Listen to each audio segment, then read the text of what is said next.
Hello and welcome to Ranting with Controversy. This is the premiere episode, and we got a loaded episode for you. I'm your man, Ranting with Controversy Eds, along with my good friend, Ranting with Controversy Garrett. and we're going to get right into it. All right, so our first topic, we want to talk about Jake Paul. Now, Jake fought Ben Askren last week, and to be honest, Ben never looked like he was good in it. He just never Didn't looked stand like a he was chance. going to beat him.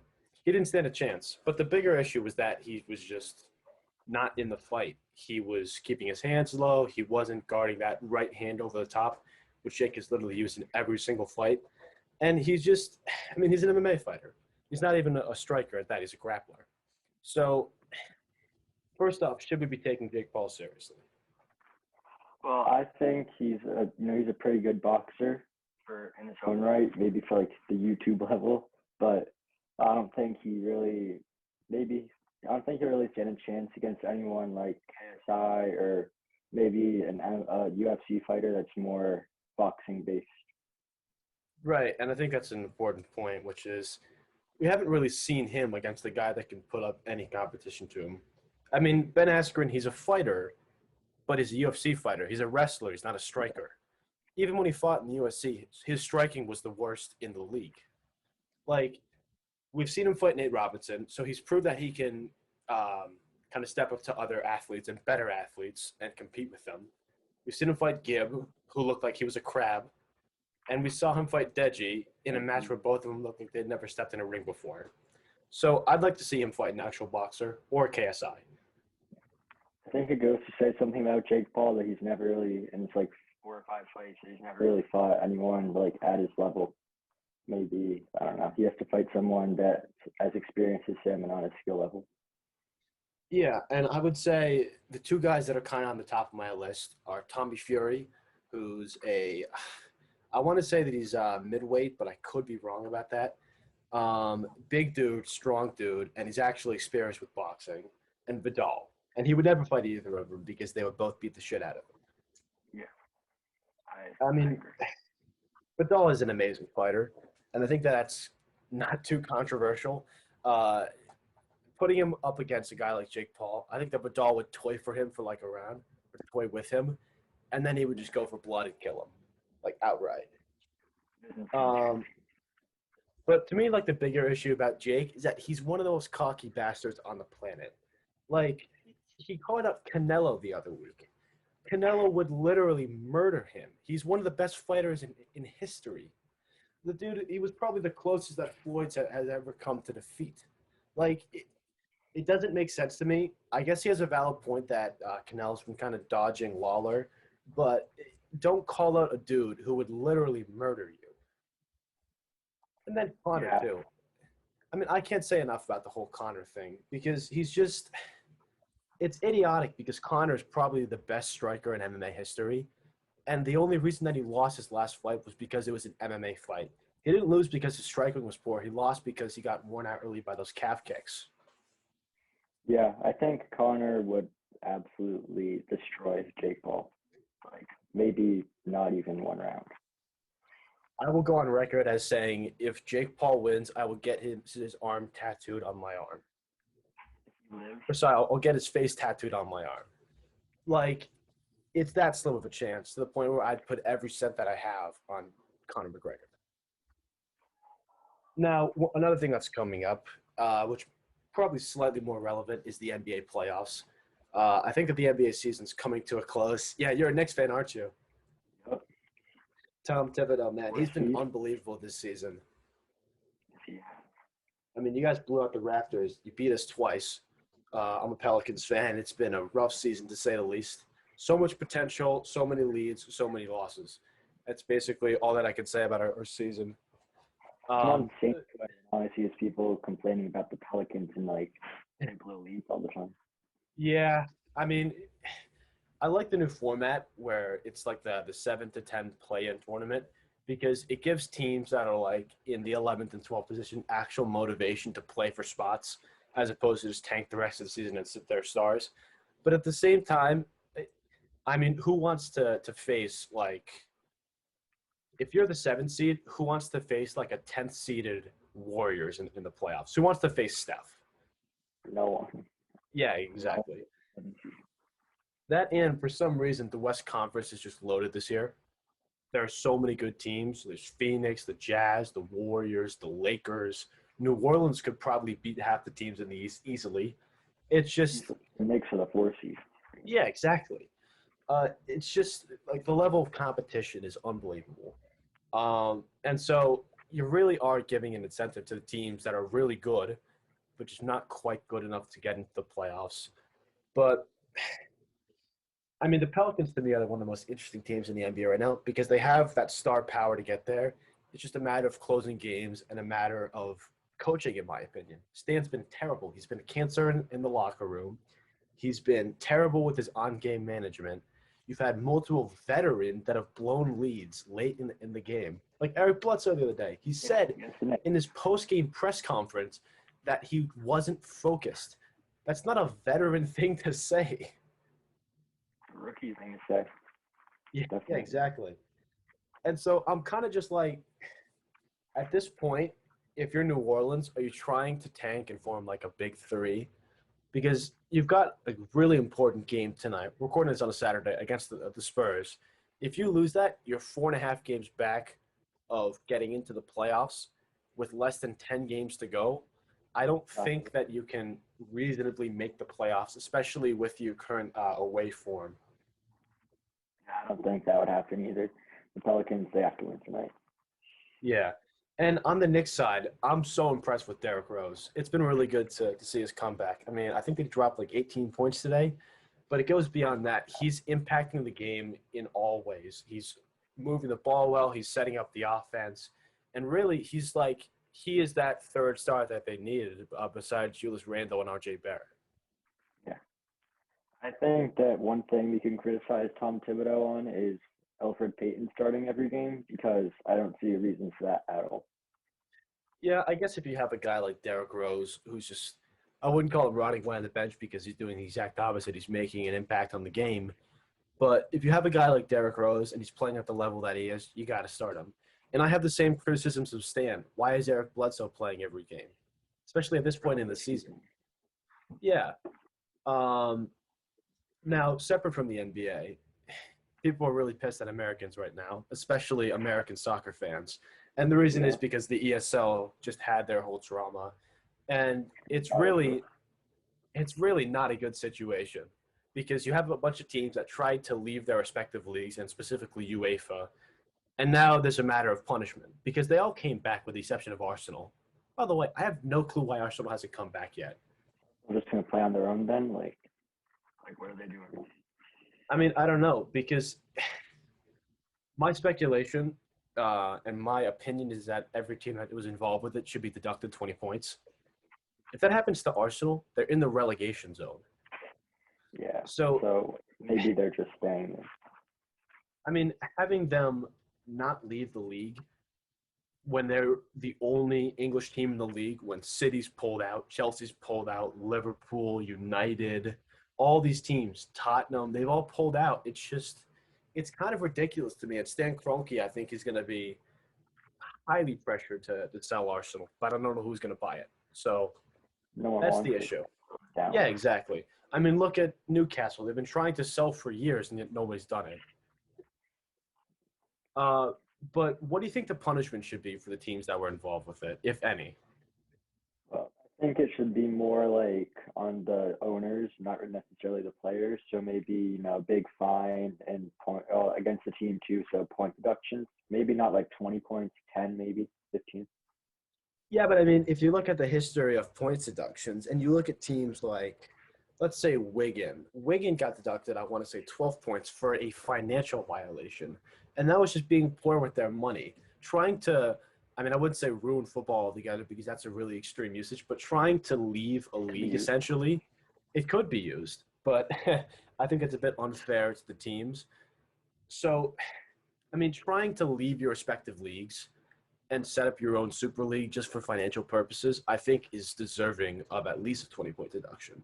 It could be more, but if you're a sports fan in general, I think this is a really sad representation of how money's been involved with sports over the past 20 years.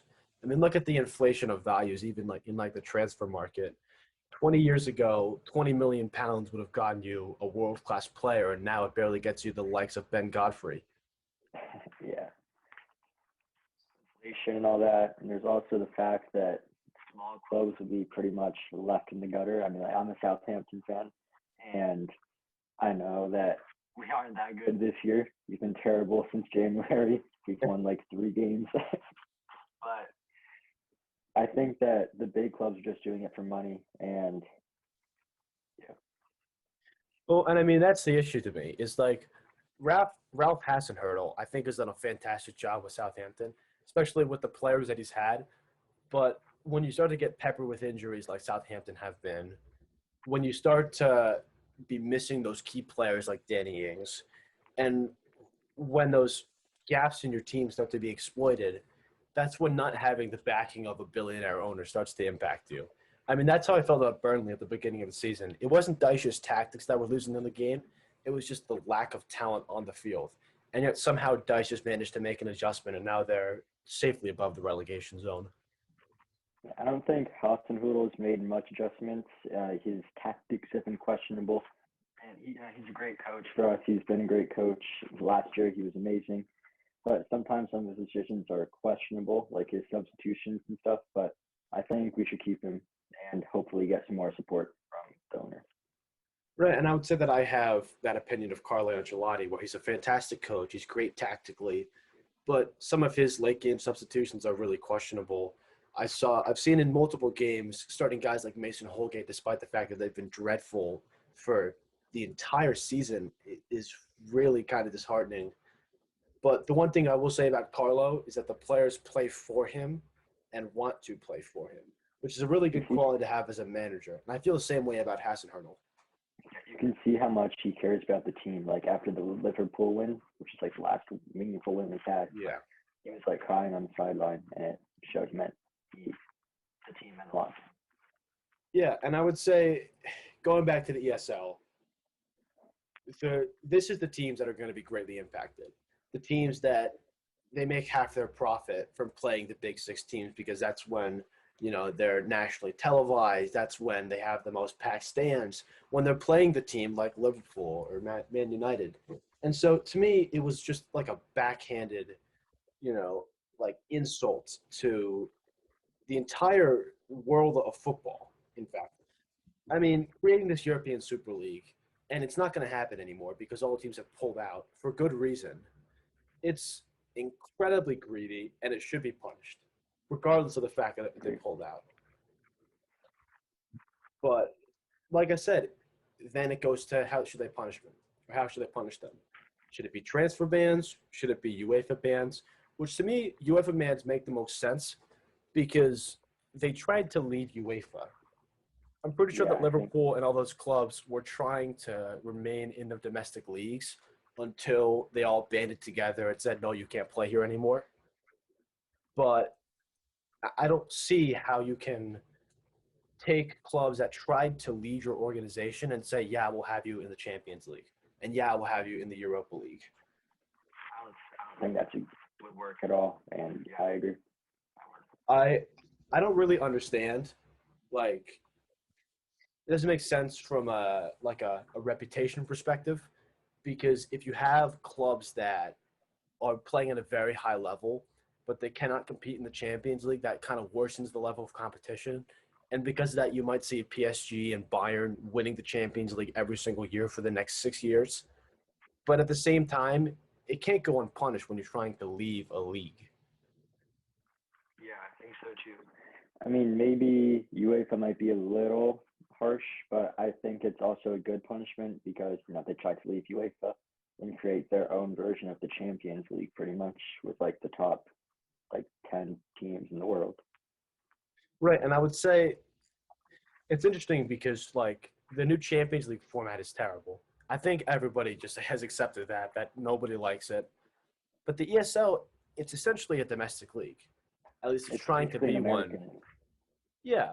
And I understand when people are pissed at Americans because it's essentially the Americanization of European soccer, which I hate, by the way, because in America you get incentivized for stuff like tanking, which just does not happen in Europe. If you tank for a season and you do horribly, then you're going down to the next league. Whereas here, you're getting Trevor fucking Lawrence. Yeah, exactly. Um, but I'm really disappointed. I mean, I'm really disappointed in the clubs. There's a few clubs that it does not surprise me. City does not surprise me whatsoever. Real Madrid does not surprise me whatsoever. But if you're a club that has such a rich history like a Liverpool or a Manchester United, I don't understand why you would leave. Just because it's a disgrace to your fans. It's a disgrace to all of football. It's a disgrace to your front office. It's just owners that are being incredibly greedy and stingy and want to take all the money for themselves. Disgrace of football in general, I think. I want to take this chance to thank our sponsors today, Hybrid Football Scouting. Hybrid Football Scouting is the newest form of scouting. They are a small independent company that are the brightest minds in football right now. Check them out at hybridfootballscouting.com and be alert for their 2021 NFL mock drafts and scouting reports. Getting into the NFL draft a little bit, this is going to be a Go very on and on. interesting year. This, Long time for this. And it feels like a long time since we've had a real NFL draft. And I hope that this year is going to be just like that. Um, yeah, 2 years. It's crazy, especially for us draftaholics. Um, yeah. so let's get right into it. I have had some speculation, and I've heard a lot about Mac Jones at number 3. I think that's the most interesting pick in the draft right now because you could go with a guy like Mac Jones, or you could go Justin Fields. Probably not Zach Wilson because he's not going to fall that far. You could go with Trey Lance. You could trade down, but they're probably not going to do that either. So, what do you think is the right move at number 3? I have Mac Jones as my QB5 probably, but I think that he's more of a fit in Shanahan's system where he has Garoppolo now. I think they're kind of similar, not necessarily like the same player, but they lack like mobility, and most of the top 4 quarterbacks are very mobile, and I think that's against the system. And what I'll say about this, I think that it's a terrible move. Mac may have put up some of the most impressive numbers that we've seen from a college quarterback, but look at the offense that he did it with. Look at the competition that he was playing, and you got to look at his draft workouts. I mean, there was videos of Bill Belichick scoffing at some of the throws that Mac Jones made.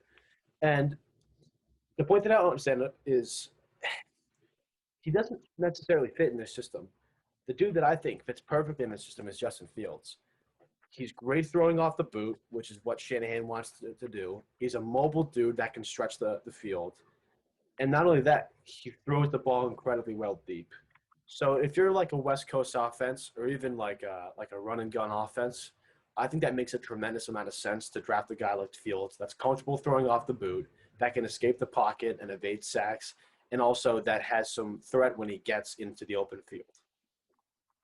I don't know what Mac Jones did to become from like a late first round pick to an early top 3 pick and like that since January, but I don't really know what happened. But there's no way anyone can tell me that he's better than Justin Fields, Zach Wilson, or even Trey Lance. Yeah, and I will say about Mac Jones, he's an impressive quarterback for sure, and people say that he's an even more impressive person. That's not what win games in this league. You got to have a guy that can step onto the field and just change the game, which I don't think Mac Jones is. Um, Moving on, there's a lot of interesting picks in this draft, and I really have absolutely no read on who's going to go where. But my biggest sleeper in this draft is Terrace Marshall, and I'll tell you why. There has not been a dude that I've seen since Julio Jones probably that has the set of measurables that Terrace has. He's really quick off the line. His balance is insane. He has really solid hands. He can go up and get that jump ball, and his size is really ideal. He's maybe a little bit raw, but he runs his routes well. And he's just a solid player in general. We saw him catch, I want to say, 8 touchdown passes in a matter of 7 games. That's an unbelievable stat. I think that in any other year, if it weren't for Jamar Chase, Jalen Waddle, Devonta Smith, all those guys, he'd be a top 10 pick. I do acknowledge that there might be some health concerns with him, by the way. Yeah, well, yeah, he did get injured with Joe last year. Well, I guess 2 seasons ago, kind of. So when Joe Burrow was quarterback, he did get injured. Right. And well, I agree, he's a great prospect. I think Yeah, he's a sleeper. Any team in the late first round, hopefully the Saints, they get him. Will have a great player. Yeah, and the Saints are another really interesting team for me because they could very well reach on a quarterback in the first round. I don't think that's necessarily the best decision, especially if there's a guy like Kyle Trask that could be available in the second round, and if they're going to be going next year with a guy like Jameis Winston. But there are a lot of open spots in this league for wide receivers, and thankfully, this is a very deep wide receiver draft. So, who do you think is going to be the first wide receiver off the board this year? I think it's going to be Jamar Chase just because he put up similar numbers to Devontae Smith last year, and he also had Justin Jefferson playing right next to him, and we saw how good Jefferson was. So I think he'll probably be a top 6, top 5 pick. Yeah, I'll tell you what. I think that it'll also be Jamar Chase. But if the Bengals don't take him, I think that it's going to be Devonta Smith. If you look at a team like Miami or Houston, we don't know who's going to be at that pick right now, and we won't know until draft night. I think it makes a ton of sense if you have a quarterback like Tua Tagovailoa to go get him one of his favorite targets in college. That could be Smith or Waddle, but I do think that Jamar Chase is going to go number 5 to the Bengals. I could see that, but I don't really necessarily think that's a good decision for the Bengals' future in Joe Burrow because he doesn't really have any protection right now. Yeah, I mean, that's an interesting point only because this is a very wide receiver deep class. And so maybe if you're a team like the Bengals, you take Sewell and then hope they just got Terrace Marshall second round, which could very well happen. I've seen mock drafts that have Terrace Marshall now slipping into the third round because of this injury concern. But I think that Ed Sewell is the better choice for the Bengals and makes the more sense because they already have a guy like T. Higgins that's going to be solid for you. But I think that also seeing Joe Burrow and Jamar Chase reuniting in the pros could be a really interesting prospect. Yeah, I think so too. That great chemistry there. I mean, there's already great chemistry, and Jamar Chase could be one of the best wide receiver prospects that we've seen in years. I mean, he's got, like I said, I bet Terrace Marshall, he's got ideal size, really good jump ball skills, great speed, solid hands. I think that he's an amazing prospect. Great route running, too. But about number 6, I've got a very interesting bit of information. I've talked to multiple people, and I now expect Deshaun Watson to be traded on draft night. Any I've, teams? I've heard from multiple people, and everybody says Miami. But here's what's interesting about it. This deal I expect to involve at least 2 first-round picks. I think it's more likely that it's 3, multiple seconds, and at least 1 starting player, which is a boatload of picks and players for Deshaun Watson. But this is where it gets interesting. Deshaun Watson is in a very sticky legal situation right now. Very, very sticky. As to the validity of the comments, I'm not going to comment about that right now because it's not a good spot to be in. But if you are Nick Casario, you've got a very prized asset that could have some drop in value. Do you trade Watson, even if his value's gone down? Because I don't think that he has any intention of playing for a team like the Jets. He was never interested in playing for Carolina. I know that. And so what I've heard, it's down to Miami and the Niners. Those are the 2 teams that he wants to play for. So do you trade for Deshaun Watson if you're them? If you're the Texans or the If, Dolphins? if you're the Dolphins. I think because his value's obviously gone down. I don't know if his legal situation will be obviously solved by draft night, but I think that it's a good bet to trade for him because the validity of statements is a little iffy. But yeah, I think the Texans would be great, or better off if that one starting player was Tua. So you don't necessarily have to reach for quarterback and trading a lot of first round picks and a lot of picks in general. And Tua obviously has a lot of potential, and he's very young, but struggles. So that could be the downside. But I think it's a good idea to get a quarterback, and then, well, you would, yeah, I think that's a good idea. Well, my only real question about it is that if he doesn't clear up this legal stuff by the beginning of the season, there's a good chance that he's suspended for at least half of the season. So you're rolling the dice with it with this man. Yeah, you're really rolling the dice with this. And if it doesn't pay off, you could be stranded with no picks and a man who may not play football again. So that's the real issue that I have. On the other hand, if it does hit, if he clears up his legal situation with no punishment whatsoever, you have 17 games plus playoffs of an MVP caliber player, and one in a very important position too. And if you got a guy that can spin that ball like Deshaun Watson, who can create for himself and who can feed an offense, I think that you're a really scary team, especially with what Miami's created. Yeah, even last year with Ryan Fitzpatrick and Tua as their quarterback, they were, I guess, one game against the Bills away from the playoffs. Yeah. And adding Deshaun Watson makes them fringe Super Bowl contender, I think, if he. Yeah. I think that any team that gets Watson could be considered a perennial Super Bowl contender. I know that he hasn't gone as far as most other quarterbacks in this league. Not actually that, but he's just a special player. He's a special talent. He's an MVP level player. And so getting him for 3 first-round picks, that's a bargain in my opinion.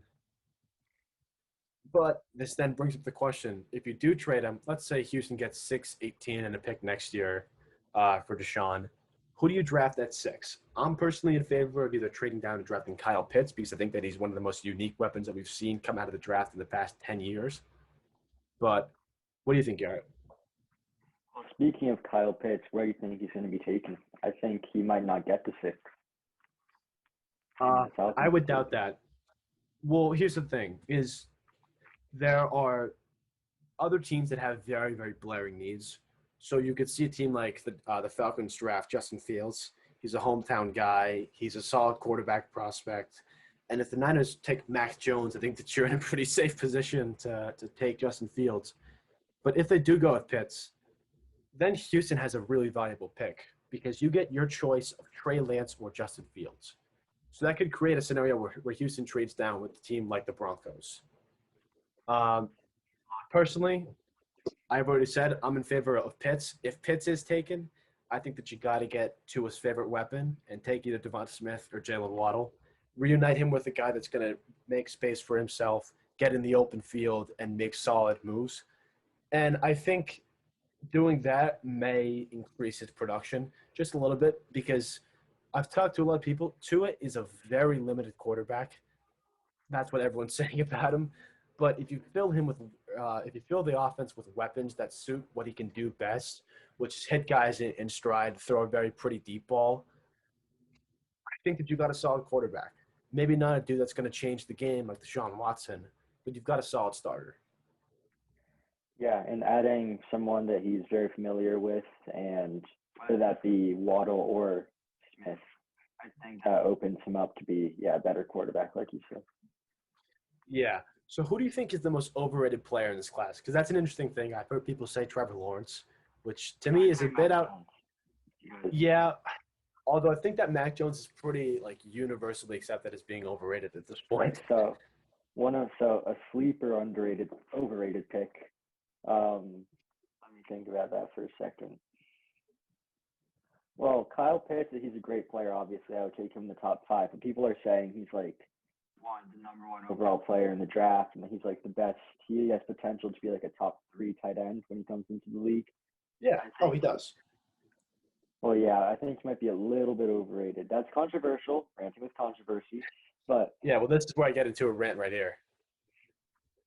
All right. I will say this about Pitts. He is the most unique weapon that I've ever seen in the draft. And granted, my draft experience is limited, but I remember watching him in 2019 and being thoroughly impressed with him.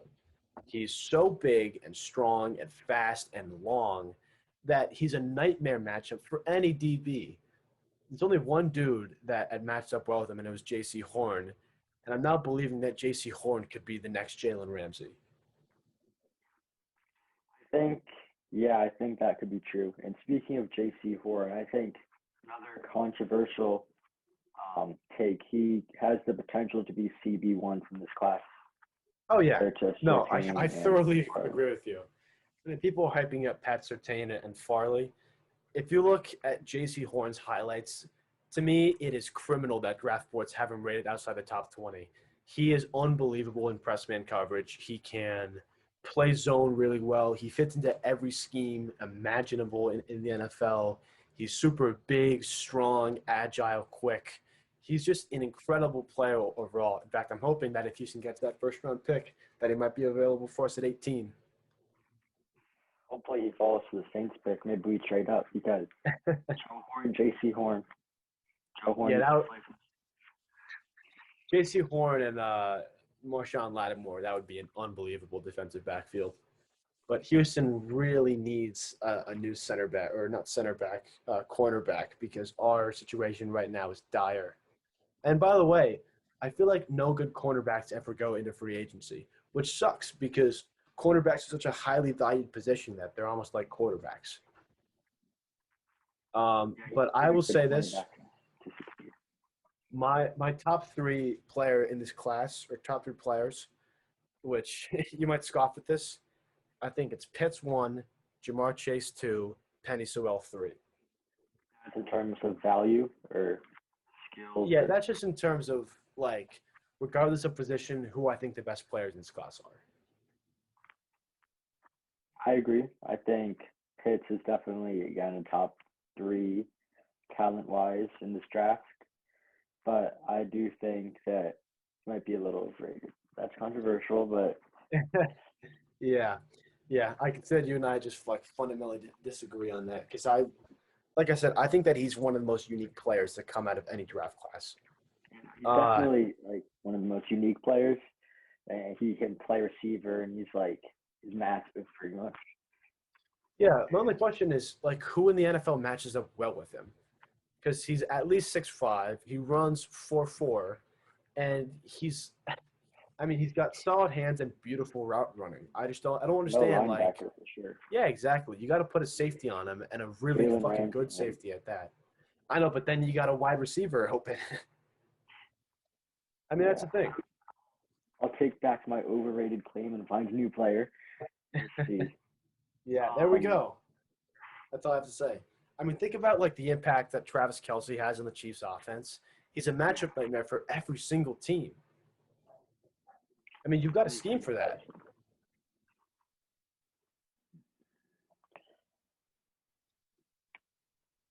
Maybe I don't know. I can't really think of anyone that's overrated off the top of my head right now. Yeah, I got one guy, Dylan Moses. Dylan Moses, if you watched his film last year, was a liability on the field. And when I say liability, I mean liability. Ever since he had that injury of his, I think it was an ACL injury, he's just been so much slower than he usually is. He's been missing tackles. He's been playing awful defense. So the fact to me that he's rated as like a third round prospect, some mock drafts have him second round, is just outrageous. I think he definitely has potential to be like a decent linebacker, but his college tape doesn't necessarily do him any favors for that. Yeah. And I think that's going to wrap us up for today. Thank you guys for coming to watch. Go follow us on Twitter Thank you for at watching. go follow us on Twitter at RWC Pod. Go follow us on Instagram at RWC Pod and subscribe to our YouTube. Same handle every single time. All right. And thank you to our sponsors once again, Hybrid Football Scouting. Go check them out at hybridfootballscouting.com. We will have a podcast coming out Thursday, hopefully, with our final mock drafts and final predictions for the NFL draft. Thank you, guys.